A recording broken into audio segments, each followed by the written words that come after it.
ഇന്ന് ഭയങ്കര വിഷമമുള്ളൊരു ദിവസമായിരുന്നു. കാര്യം ചേച്ചിയും ബാവയും തിരിച്ച് ചേട്ടൻ്റെ വീട്ടിലേക്ക് പോവാണ്. സാധാരണ 90 ആകുമ്പോഴാണ് അങ്ങോട്ടേക്ക് പോകുന്നത്. പക്ഷേ ഇത് ഒരാഴ്ചത്തേക്ക് നിൽക്കാൻ വേണ്ടിയിട്ട് അവർ പോവാണ്. ഒരാഴ്ച കഴിയുമ്പോൾ ഇങ്ങനെ തിരിച്ചു വരും. അവിടെ നിന്ന് ചേട്ടൻ്റെ അച്ഛനും അമ്മയാണ് വന്നിട്ടുള്ളത്. നമ്മൾ ഇതുവരെ വാവയെ കാണാണ്ട് നിന്നിട്ടില്ല. വാവയ്ക്ക് ഇപ്പോൾ 65 ദിവസമായി. അവനെ നമ്മുടെ അടുത്ത് നിന്ന് മാറ്റി നിർത്തിയിട്ടില്ല, നമ്മളാരും മാറി നിന്നിട്ടില്ല. അതുകൊണ്ട് ഭയങ്കര വിഷമമായിരുന്നു. ഞാൻ കുറേ നേരം അവൻ്റെ അടുത്ത് തന്നെ ഇങ്ങനെ ഇരിക്കുമായിരുന്നു. എനിക്ക് തോന്നിയത് എന്നെക്കാട്ടിലും വിഷമം ചിലപ്പോൾ അമ്മയ്ക്കായിരിക്കും. കാര്യം ഫുൾ ടൈം അവൻ്റെ കാര്യങ്ങളും നോക്കുന്നത് അമ്മയാണ്.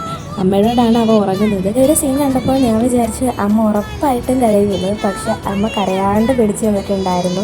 എനിക്ക് നല്ല വിഷമമുണ്ടായിരുന്നു. പിന്നെ അവൻ ഒരാഴ്ച കഴിയുമ്പോൾ ഇങ്ങ് വരുമല്ലോ എന്നൊക്കെ ആലോചിച്ച് ഞങ്ങളെല്ലാവരും സമാധാനത്തിരുന്നു. അവൻ പോയിട്ട് ഞങ്ങളെല്ലാവരും ഒരു ഉറക്കമൊക്കെ കഴിഞ്ഞുകൊണ്ട് എഴുന്നേറ്റപ്പോൾ വീട് ഭയങ്കര സൈലൻ്റ് ആയിട്ടിരിക്കുന്നു. അതിനച്ഛൻ പറഞ്ഞു, വാ നമുക്ക് വാവേനെ ഒന്ന് കണ്ടിട്ട് വരാണ്.